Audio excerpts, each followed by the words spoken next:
Welcome one and all to the Halloween edition of the Damage Report. A Dan-tastic, spooktastic Monday with me, John Arola, and Dan Evans. Dan, how's it going? Doing well, sir. This is my only had a couple of seconds to put on my ninja costume from like 2 Halloweens ago. So if you've seen me wear this costume before, no, you haven't. Good to be with you, John. Down goes Bolsonaro. Probably. In the election, at least, he did lose.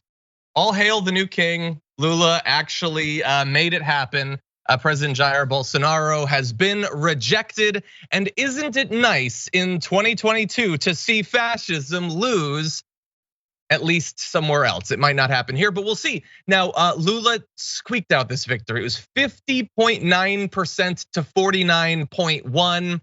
And I don't want to like spoil the good times. This is good news, and we're gonna have fun talking about this. But I don't want fascism to lose by a percentage point. I would love for it to be a little bit wider of a gap there, especially when fascism is coming equipped with an endless amount of things to say about voter fraud and elections being rigged. And many of Bolsonaro's followers will believe for the rest of their lives that Lula somehow from out of power stole the election. It won't make any sense, but they'll believe it and they'll be willing to do terrible, terrible things because of that belief. But for now, democracy has prevailed, and you can see Lula tweeting about it. We're gonna give you more reactions coming from world leaders past and present in a bit. But let's acknowledge that this is a massive comeback for Lula. He'd been the president, he'd gone to prison for nearly 600 days over corruption charges that were eventually vacated after a judge said that the judges that tried him were biased, and now returning and winning. In fact, this is the first time an incumbent president has failed to win re-election in the 34 years of Brazil's modern democracy. So it was a tough one to come back from. Bearing in mind that the last time he was president, he left with an approval rating of 80%, which seems impossible in the American context. We'll see how he can do with the very different situation Brazil finds itself in now. But anyway, there were a lot of fears that this could turn out much worse. And there is still the possibility that that will happen. Not only that Bolsonaro might win, but that he might refuse to admit that he's lost. He had, in advance of the election, been talking about how the nation's electronic voting machines were rife with fraud. He brought, to buttress that point, the same sort of evidence you might expect from a live stream that Mike Lindell puts together or something. He talked about, his supporters possibly helping him remain in power. He had said last year that there are only 3 outcomes to this election. He either wins, he's killed, or he's arrested, and then added, "Tell the bastards I'll never be arrested." Well, he didn't win, so I guess we'll see. He has yet to actually put out a statement acknowledging that he has lost. Many of his supporters, like actually in elected office, seem to be accepting it. I will let you know that while the voting was going on, there was also cause for concern about how this might go. Federal highway agents apparently stopped hundreds of buses that were carrying voters to the polls and question the people in them, including in regions largely supportive of Mr. Da Silva. You might have seen allegations about this throughout the day. So that is super suspicious. Now, apparently all of the buses did end up making it to the polling places. Still very weird behavior. I believe we have Dan back though. Dan, what do you think? What you said there in the beginning, that it is a little bit concerning that fascism only lost by a percentage point. No, hate to break it to you, fascism was the incumbent, right? Like that was what people were picking in the beginning, right? And that's stones in glass houses. That's what we had with Trump. And I was kind of annoyed with some of the tropical Trump parallels that were made by American media when describing Bolsonaro, because as I was describing on Power Report, my show where I talked with a Brazilian recently on this thing, so you can check it out, youtube.com/Dan from the internet after this. But that Brazil is just, and Bolsonaro are everything that Trump was doing, all the stuff that he was flirting around with, meddling in the election, but times 100. You had actual deputy of police chasing after at gunpoint a Lula supporter who said something as innocuous as tomorrow Lula will win, all right? These are people, there was expected, unfortunately, for there to be a widespread violence, people protesting the election in this case. But thankfully, it seems like people are accepting that Lula has won. This is part of what Bernie Sanders was talking about a couple months ago when he was arguing in Senate that for this Brazilian election, we need to certify that the democratically elected president of Brazil, whoever that may be, is the one the United States supports. In the event that Bolsonaro does something like this, where he tries to subvert the will of the Brazilian people. So hopefully that doesn't happen. We're in for another couple of months, similarly to the American system, where around January, we'll see Lula will actually get sworn in. But until then, Bolsonaro could get up to some weird tricks. We all have to keep a really close eye on this. But let's just relish in a moment, John. Good news in the world. Good news in the world. Wow. I know, it feels weird. And like, I can be a little bit frustrated that it's not wholly pure in that he hasn't actually resigned and we don't know exactly how this is gonna go, although it seems like probably power's gonna be transferred, probably. And also, I don't wanna have that knee-jerk reaction where it's like, okay, this is good, but how is it actually bad? But that's just the feeling that I have had beaten into me over the past few years, I guess. But that said, I want to enjoy this, Dan. I want to enjoy this, that fascism, despite being the incumbent, as you point out, has failed. That a good guy who actually seems to care about Brazilians is gonna be in charge once again. But I wanted to find a way to make it even a little bit sweeter. So at the risk of making the sort of comparison you were talking about earlier, let's transition to this. World leaders, of course, greeted the results of the Brazil election in a variety of different ways. One had nothing to say after the election, although he had a lot to say before the election. I'm gonna turn now to Truth Social, where Donald Trump bleated early yesterday. To the people of Brazil, this is your big day, and also a big day for the capital W world. Your great and highly respected president, Bolsonaro, needs you to get out and vote so that your country can continue on its incredible path of success. Don't let the radical left lunatics and maniacs destroy Brazil like they have so many other countries. President Bolsonaro has done a fantastic job that I totally know about. I know about the things happening in Brazil.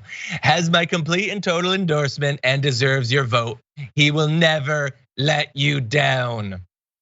Cue him letting his supporters down by losing. Trump, as of right now, hasn't put out a statement. I only read that really, not just because I think it's important to point out that Donald Trump, of course, is supporting other fascist leaders in governments around the world, but also, hey, I thought your endorsement record was so amazing, buddy. This is a big one. This ain't a state legislator or Congress or something. This was the incumbent president saying that he would definitely win, and you got that one wrong somehow. Nice. Anyway, President Biden put out a congratulations to Lula, saying that the elections were free, fair, and credible, at least as far as we can see right now. We will have to see. Again, if they weren't, it is ridiculous to think that the dude who's not in power is the one rigging the election. I shouldn't need to point that out, but I'm gonna point it out anyway. Biden says he looks forward to working together to continue the cooperation between the US and Brazil in the months and years ahead. So, different responses. What do you think, Dan? Yeah, Trump's record is not sensational on any of some of the. When you take conservatives and you take them across the world, yes, they're really good in a lot of ways, like Steve Bannon, at poisoning the world with their right-wing ideology and helping to foment it when it's already happening.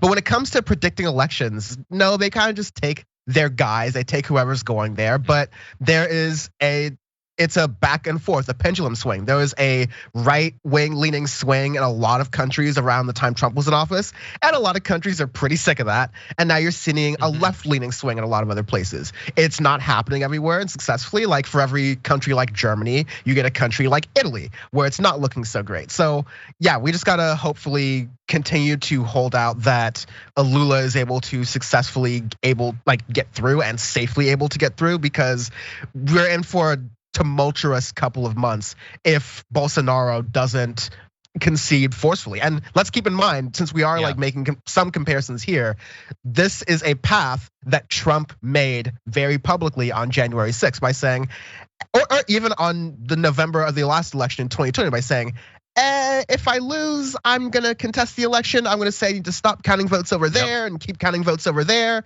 Find me some votes over here. Meet me at Total Landscaping over there. Like he's gonna do that thing. So Trump laid the groundwork. We have him partially to blame for this. Yeah, I wonder, like, have there been any messages sent to Bolsonaro from like Giuliani saying, "Hey, you need a representative? I can melt for you on screen." Anyway, by the way, I'm only gonna mention this because I saw some in the chat talking about it, but wouldn't this be like a great day for Michael Brooks? Yeah, like how much would he have enjoyed today? That's the other thing I want to point out is, yeah, Michael Brooks is just like such a great inspiration for myself and a lot of people who do this thing in media, but like he did an interview in one of the last like months before his passing with Lula that is really great, that I encourage people to look up and check out if they haven't already. Yeah. I just want to mention one other thing. Look, obviously we have to acknowledge that Brazil, even if we transition power and even if Bolsonaro doesn't try to take over with some sort of military coup, Brazil faces a lot of issues. It was very hard hit by COVID. There's not only the environment, which I'm gonna briefly focus on, but there's economic issues and a lot of different things. This is pretty common throughout the world. Brazil has not been immune to this. I do wanna point out though, while I am no expert on Brazilian politics in any way, one aspect of their policy that I am very invested in that changed dramatically under Bolsonaro and will at least theoretically change back under Lula is the approach towards climate change and particularly the status of the Amazon. So he has announced that he's gonna fight for zero deforestation, Lula did. I don't think we can show this chart, but deforestation fell dramatically when he was president and then went up pretty sharply under Bolsonaro. Bolsonaro seemed perfectly content to replace every single square inch of the Amazon with just cattle farming or something like that, despite obviously the damage that would do to the people displaced by the destruction of the Amazon, let alone the worldwide damage that the destruction of the Amazon would do. Now we at least have someone who campaigned on getting rid of illegal mining, illegal logging, and also allowing farmers to use, said he would push farmers to use areas of the forest that had already been cleared rather than pushing new areas. So there will be protection from some of the peoples that live in the Amazon and hopefully a little bit less damage done to our ability to combat climate change. It's good to see. Especially Brazil is the biggest country by size in South America. It's one of the largest in population, if not the largest. I don't know off the top of my head because I'm not an expert either. It's important that pundits don't admit whether their expertise lacks in certain degrees, right? But it's important that you have a leader who is coming from the forefront on these climate change issues because we need all hands on deck here, especially when you've seen the rapid deforestation of the Amazon rainforest, which did wonders for our ecosystem and recycling our air and pulling CO2 out of the atmosphere before we started adding so much that we just couldn't keep up with it. We need to get back to reforestation as a process as well. And so again, these are all really nice things. A lot of folks, especially in the American left and American like folks can't keep all of these countries in their heads all the time, but it'll be important to make sure that, like in all cases, we hold all politicians accountable and make sure that, a year or so down the line, we check in and see, okay, what is Lula doing to make sure that deforestation is happening? Are there forces standing in his way like there almost always are? And is he fighting against those as well as he could be? We all have to make sure we're holding these principles to account because the planet matters. Exactly, and look, there is reason to believe that there will be a lot of obstacles, including Bolsonaro's party holding power in the legislature. Corporations as well. My lack of expertise in Brazil is going to rear its ugly head when I say I have no idea how much he unilaterally can do as president. I have an idea of what the US president can do in regards to the environment without involving the legislature. For Brazil, no idea. We're all gonna find out though over the next year, so buckle up.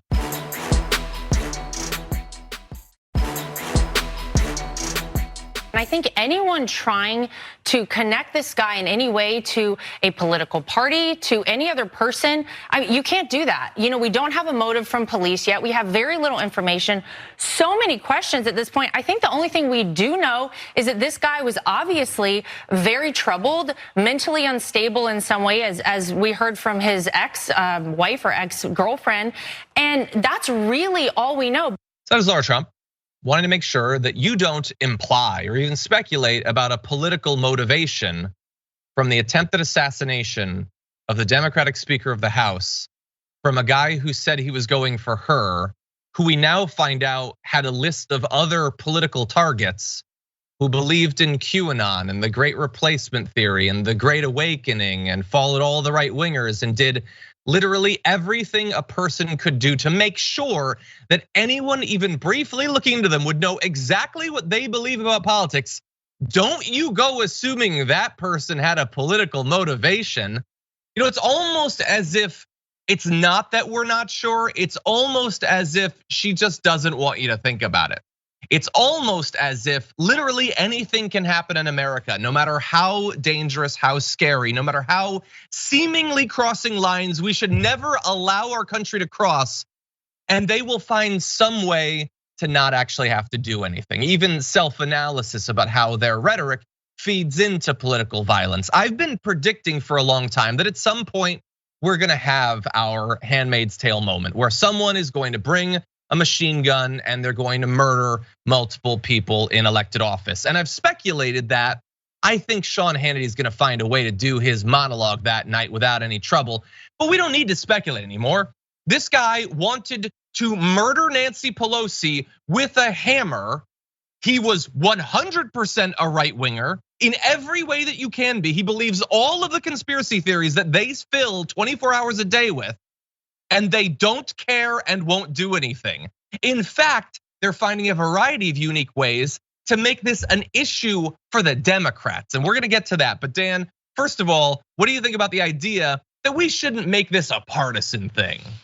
Well, this fits into a strategy that has unfortunately worked way too many times, because this has happened before. Anytime you have a right-wing terrorist, a stochastic terrorist in some kind of way, not a stochastic terrorist, but a real life terrorist, someone who does these things and actually tries to harm people, and oftentimes commits more violence, whether it's usually targeting people of color at churches or at supermarkets. You always get something from the right wing going, oh gee, how does that happen?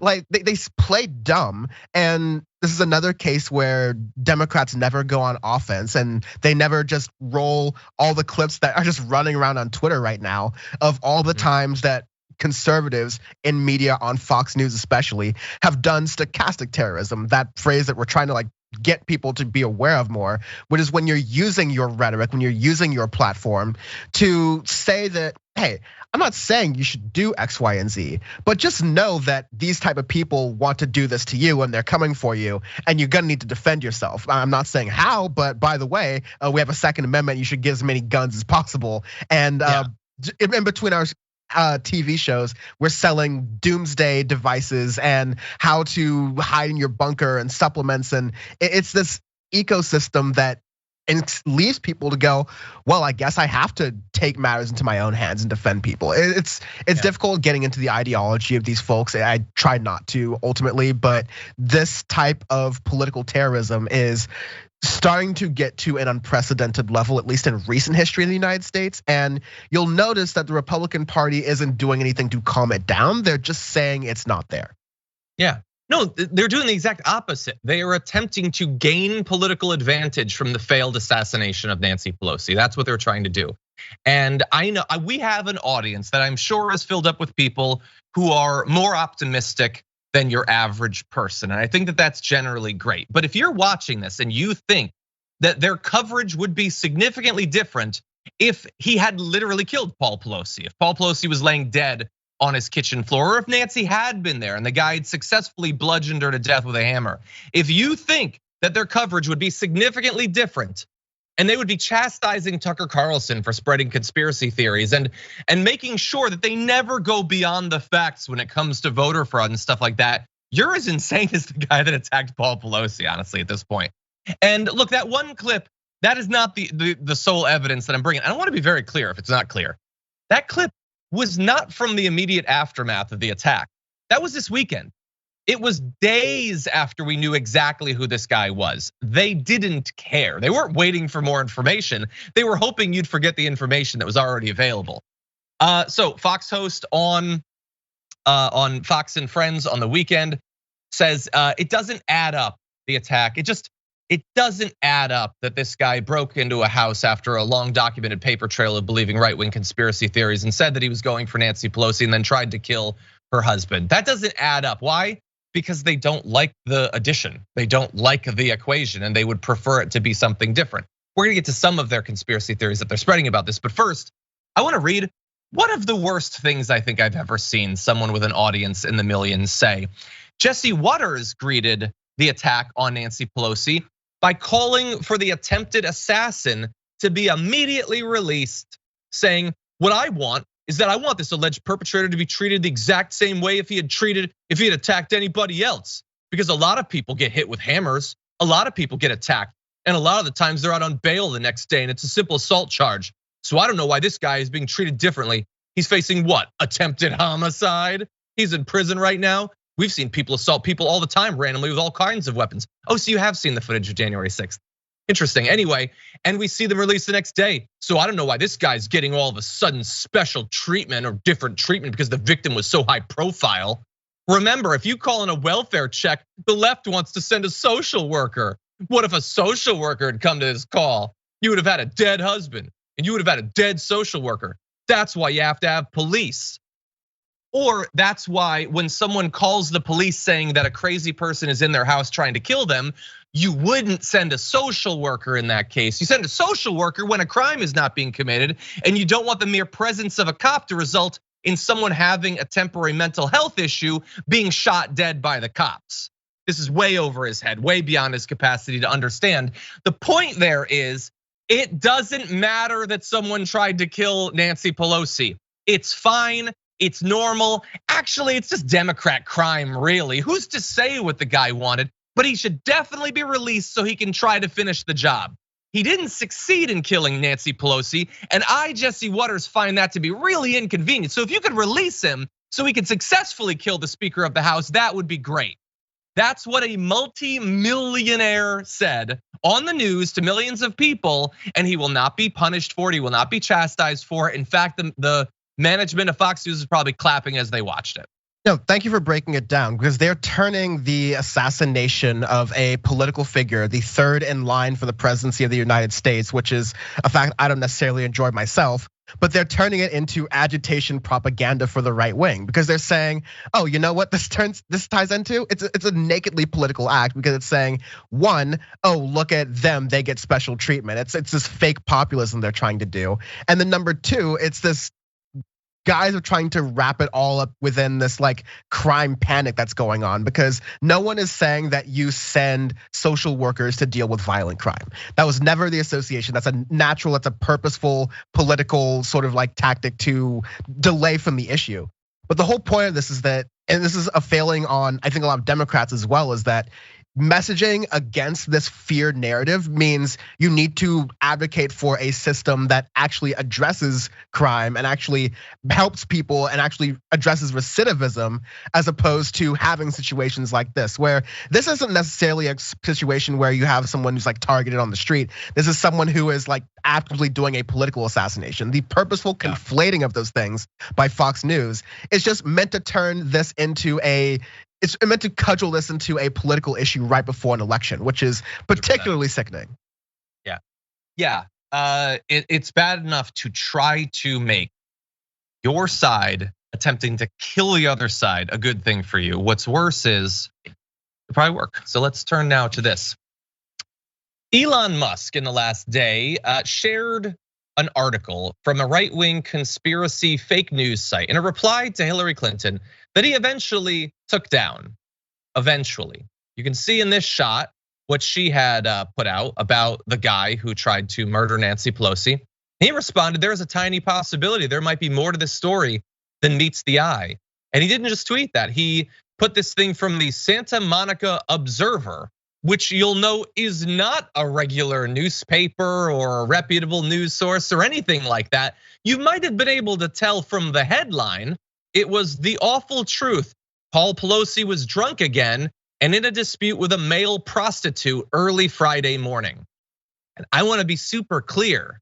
That's the article that Elon Musk replied to Hillary Clinton with. He believed, because he saw it on an insane right-wing conspiracy site, that Paul Pelosi was not the victim of an assassin who broke into his home and tried to murder Nancy Pelosi. No, he just met up with a prostitute in the middle of the night, and the prostitute decided to murder him. And what is the evidence for all this? A fervent desire to disconnect from reality and believe that everything is coming up right wing. And if we can make this at the end of the day about homophobia or anti-Semitism, that would make us a lot more comfortable. That's it. That's it. He eventually deleted the tweet after it had received 110,000 likes from more than 110,000 people who will now believe this because they believe that literally everything that Elon Musk says is true. And no amount of retractions are gonna change their mind, but then retractions are never going to come. This website, by the way, has claimed that Hillary Clinton died on September 11th and was replaced by a lookalike. A whole bunch of crazy nonsense. But why would we expect a billionaire like Elon Musk, who now has sole responsibility and authority over how fact checking and misinformation is handled on one of the largest social media sites in the world? How would we expect him to look beyond an insane headline like that and maybe look into this site and see whether it's reputable? But that's not who Elon Musk is. He saw the headline, he thought, that sounds more fun than the reality that our side is trying to murder the Democrats. So I'm just gonna play to the homophobia. That's what I'm gonna do. And it goes to this, like, I could already see trolls going like, oh, Elon Musk was obviously joking, all right? Like, first of all, Elon Musk doesn't understand humor because that's not necessarily the time to make the joke. B, if it was a joke to make a point, because even if he's saying is a tiny possibility there might be more of the story, then like, why elevate that particular thing? Why elevate that comment? Like, why in a time when you are buying a social media network, which is one of the more ridiculous things ever, and it's gonna completely backfire on him. But when you're buying a social media network that's being criticized for having a lot of right-wing hatred, hell, the use of the N-word went up 500% plus in the days of him buying the service. And so when he's being talked about the consequences of people spreading this rhetoric online, and his response is, maybe in a joking fashion, I'm gonna spread some more misinformation, just for funsies. This doesn't really inspire a lot of confidence that Elon Musk knows what he's talking about when it comes to these things. He doesn't know that these are political problems that you can't engineer, to quote a writer who has talked about a lot of these things a lot. So I'm really kind of disgusted by Elon Musk as always, but he's gonna learn the hard, expensive way, and it'll be fun to watch. Hopefully I don't get banned during the process. Yeah, we'll see. Hey John, are you gonna pay $20 to keep your badge? We're gonna talk about that a little bit later on. Don't worry about that. I don't know if he was being serious or if he did think that in the immediate aftermath of the attempted assassination of this guy, while the victim is still in the hospital, is a good time to joke. I don't know if the many people that have kept hashtag Pelosi gay lover trending for the last 24 hours, if they seriously believe it or are joking. But I want to be very clear. I do not care. It doesn't matter. It's the same thing. Whether they're pretending to really believe it or they just think it's fun to troll, what is indisputable is they don't care that someone tried to murder Nancy Pelosi. And a group of people who don't care if somebody failed to do it are gonna be perfectly fine with someone trying again. The guy who owns Twitter is acting like every single troll who's just waiting for Nancy Pelosi's head to be bludgeoned in, and that should worry us. It's not just him, by the way, that should be enough. He's the richest, potentially most powerful non-elected politician in the world. Dinesh D'Souza talks about how as a movie guy, just trying to make sense of this. Could this have been a romantic tryst that went awry? Pelosi said, I want you to hammer me, or words to that effect. And the other guy took it literally and got to work just as the cops got there. That is totally how people talk. Dinesh D'Souza has very much actually had sex in real life. But the point is, he's joking, except revealing what he truly thinks, which is he doesn't care that someone tried to bash Paul Pelosi's brains out. The guy whose documentary they all watch. Glenn Greenwald said it's very possible that the instantly formed media narrative, Paul Pelosi's attacker was a MAGA fanatic who broke in and murdered Nancy, will be proven true. But right now, there's so many glaring doubts and holes in that story that it just takes common sense to question this.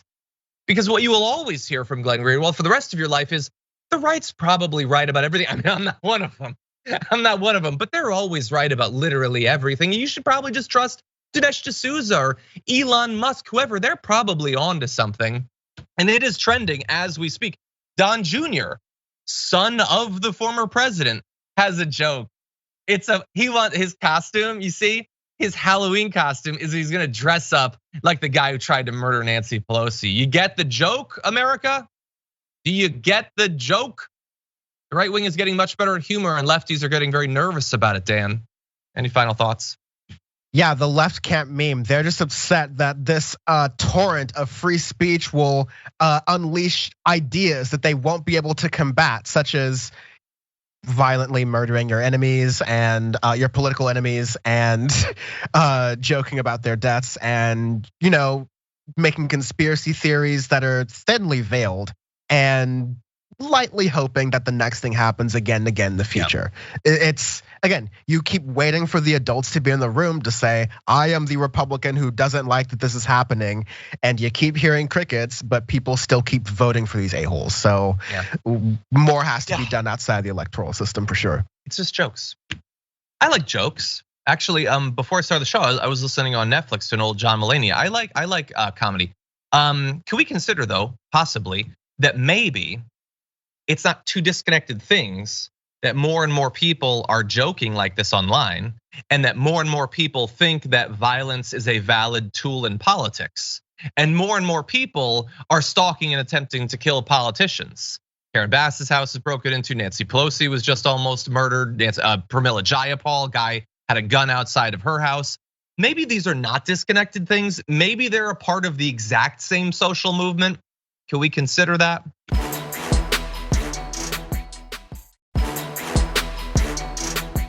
Barack Obama has returned. With less than 2 weeks remaining for the midterms, he's decided to show the Democrats how you're supposed to vigorously campaign. Here he is talking about Ron Johnson and Social Security. Some of you here are on Social Security. Some of your parents are on Social Security. Some of your grandparents are on Social Security. You know why they have Social Security? Because they worked for it. They worked hard jobs for it. They have chapped hands for it. They had long hours and sore backs and bad knees to get that Social Security. And if Ron Johnson does not understand that, if he understands giving tax breaks for private planes more than he understands making sure that seniors who've worked all their lives are able to retire with dignity and respect, he's not the person who's thinking about you and knows you and sees you, and he should not be your senator from Wisconsin.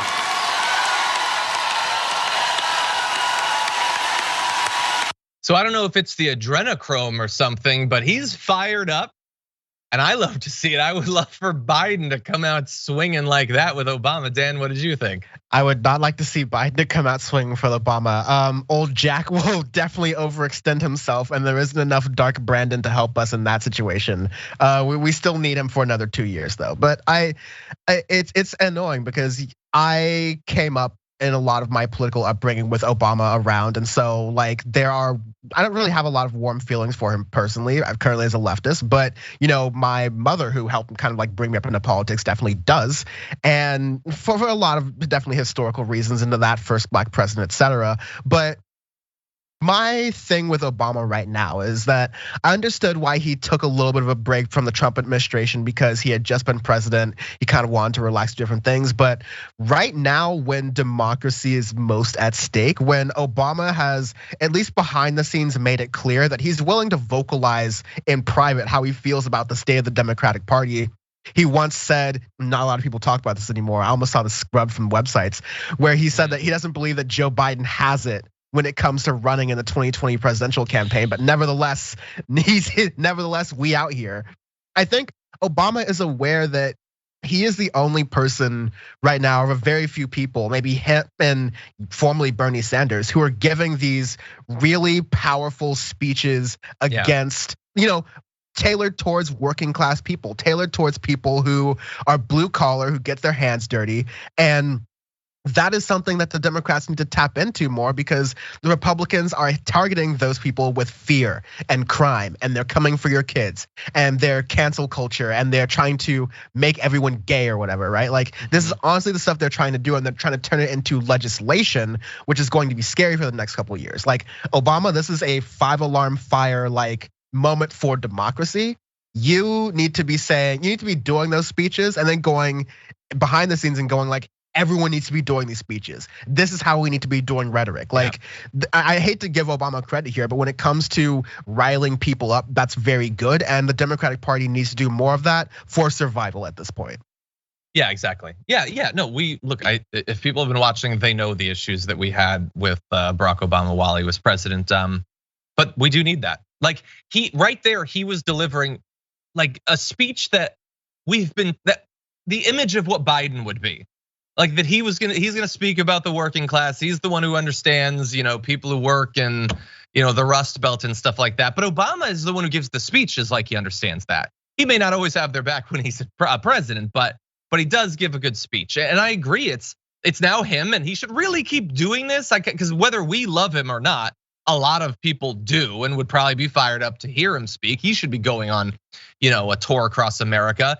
And Bernie Sanders. Like, I heard Bernie Sanders speak in the last week at a Karen Bass rally, and it was the same sort of thing. It was an impassioned defense of not only the working class, but also democracy. And we really do need that, especially now.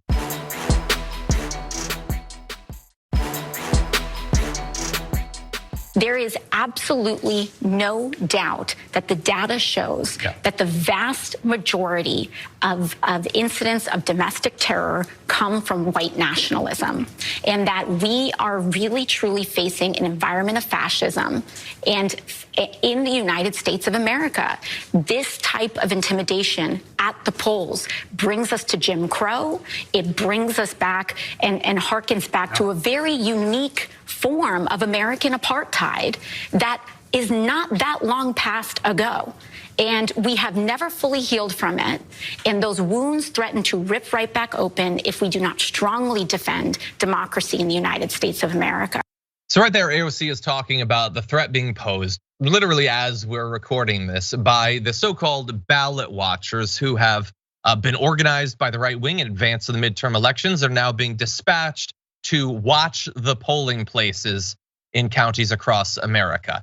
Now, poll watchers are not particularly new. There have been, especially right wingers, attempting to intimidate, particularly people of color, when it comes to their vote for a very long time. But we are seeing in more and more areas people wearing full-on tactical gear, because these people love cosplay more than literally anything else. People with weapons attempting to, while narrowly staying within the law, the vague protections against voter intimidation that we have right now, and still trying to scare people, trying to put the fear in people that maybe a shooting could happen, maybe there will be an attack.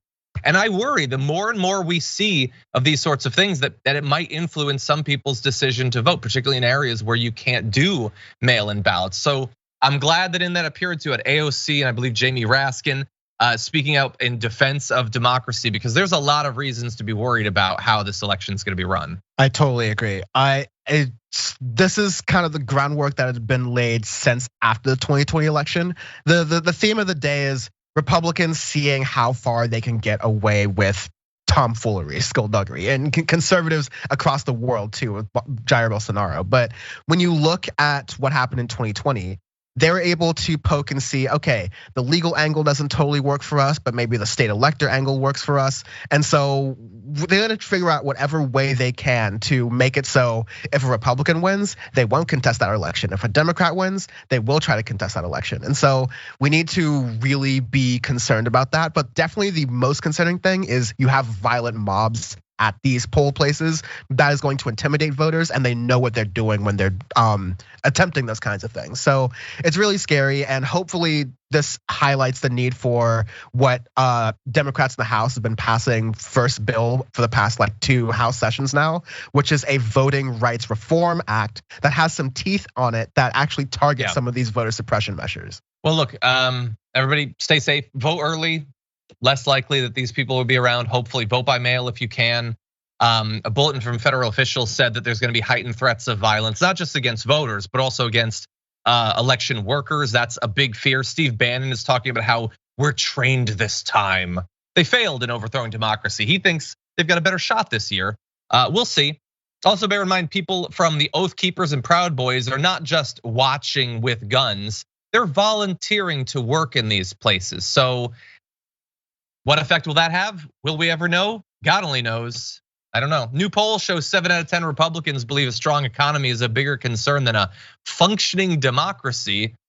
When you word it that way, it seems easy to side with democracy, but 7 out of 10 of them found a way to go in the other direction. Anyway, stay safe out there. We're gonna be watching, we're gonna be covering it and seeing what happens with what remains of our democracy.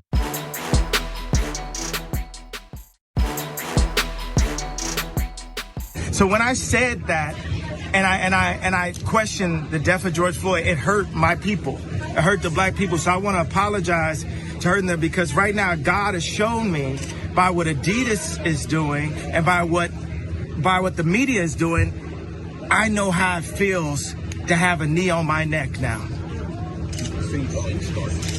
So I thank you, God, for humbling me and letting me know how it really felt.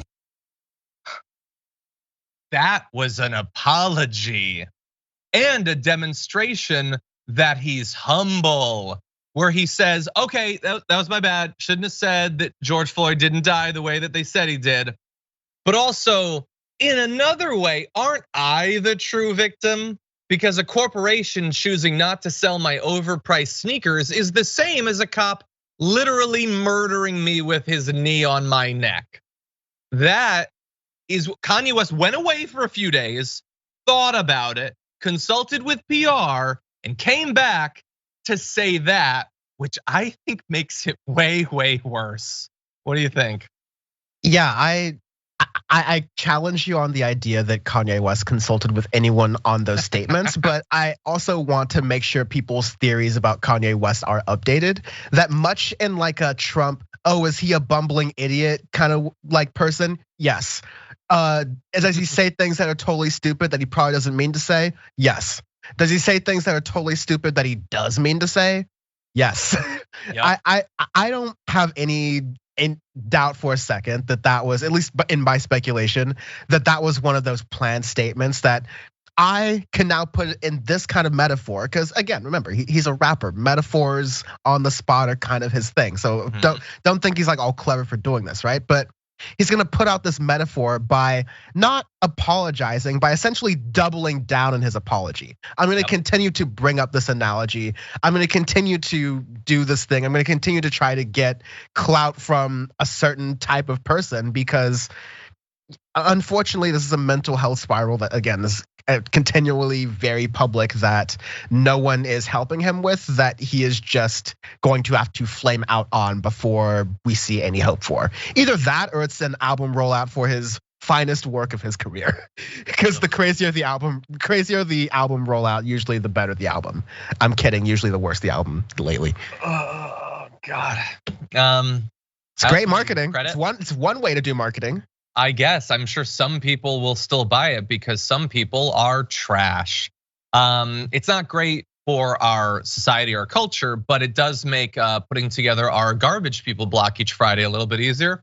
Anyway, I wanted to give credit to Benjamin Dixon for spreading some of Kanye's Instagram posts, where under the guise of de-escalating with the family of George Floyd, he attacks, and I think it's pretty clear, threatens the Floyd family with some sort of economic consequences.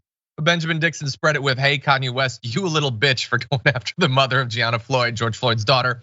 I can see why the only black men who rock with you are the ones who want a record deal. Yeah, he's just, everything that comes out is worse and worse and worse. And I understand if a lot of people watching this are like, well, what's the difference?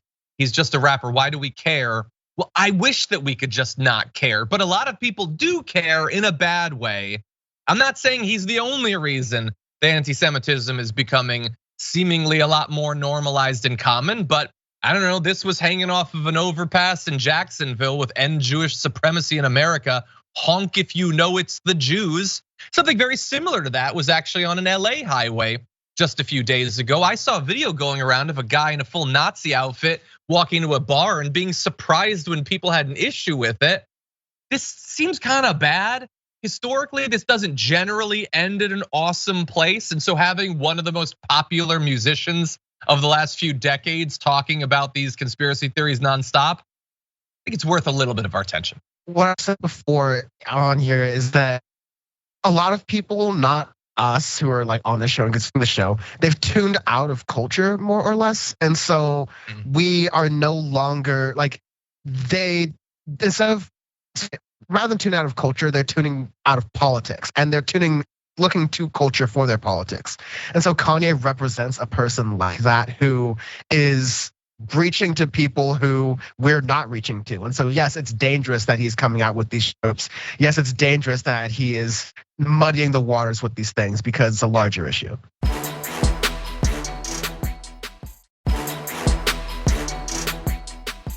They thought we were so slow, that we were so stupid, that we would elect the lowest caricature of a stereotypical broken black man as opposed to somebody who is educated and erudite and focused. Y'all ain't ready for me today. I don't know, based on the intro, I think I'm ready. I think I want to hear more, actually. That's Minister Jamal Bryant, and he has a lot more to say about Herschel Walker as a candidate. Listen to this. Since Herschel Walker was 16 years old, white men been telling him what to do, telling him what school to go to, where to live, where to eat, where to buy a house, where to run, where to sit down, where to sleep, where to pay for abortions, where to buy a gun. And you think they not gonna tell him how to vote? In 2022, we don't need a walker, we need a runner. We need somebody who gonna run and tell the truth about January 6th. We need somebody who gonna run and push for the cancellation of student loan debts. We need somebody who gonna run and make the former president respond to a subpoena. We don't need a walker. We need somebody who will be steadfast, unmovable, always abounding, knowing that your labor is not in vain. Georgia, I need you to know the slave Negroes y'all are used to don't live here no more. We can think for ourselves, function for ourselves, and vote for ourselves. Why? Because we don't need a walker. I think it just became a Christian. I've been an atheist for decades, but like, I kind of want to get up and walk in front of the stage and stuff like that. Woo, okay. Seriously though, Dan, what'd you think? Oh, wait till you hear the music they got down there. I think the gospel church music is the closest I've gotten to maybe considering it. No, but it's a really powerful sermon. I love that you don't need a walker, you need a runner. And I think we've made a lot of analysis, and I really appreciate the coverage you've done on this show, especially by saying that Herschel Walker is being used as a pawn, as a puppet by the Republican Party, because they know that, listen, he's not that bright and he has all these gaffes and he's a huge hypocrite, but Republican Party doesn't really care about that. They just want a reliable vote. But I really think that, and I'm really kind of upset that I didn't come up with this beforehand, but he's really taking a step further, that all the stuff that Candace Owens says about how the Democratic Party is a plantation and that the Democratic Party just wants to use people and you can actually break free and be a free thinker by joining the Republicans, it's classic projection, like everything. Because they want Herschel Walker, and I keep going back to that Dana Lash quote where that he said that she didn't care if Herschel Walker were aborting baby bald eagles. They just want someone who will vote the way they want them to. So the way that pastor's associating it with, they just want a Negro who will do what they're told, is such a good framing. It's such a powerful framing for the base of voters that Herschel Walker's supposed to be cynically pandering towards. Great job. Like honestly, really good work. That was just amazing. I mean, I don't know if that's emblematic of the sermons that guy normally gives, but I loved it. I might still go to church. I wouldn't necessarily believe, but I might still go to church if it was like that. We'll see, maybe if I'm ever in town or something. But anyway, strong message. We got less than 2 weeks for that race. It's super tight. Couple polls have come out where Walker's in the lead. Why not in America 2022? Why not? But that was amazing. Great work by Jamal Bryant there. Unfortunately, that's all the time we have for the show today for our Halloween episode. Thank you, Dan, for joining us. Pleasure to be on. Cheers, everyone. Thanks for listening to the full episode of The Damage Report. Support our work, listen ad-free, access members-only bonus content, and more by subscribing to Apple Podcasts at apple.co/TYT. I'm your host, John Adarola. I'll see you soon.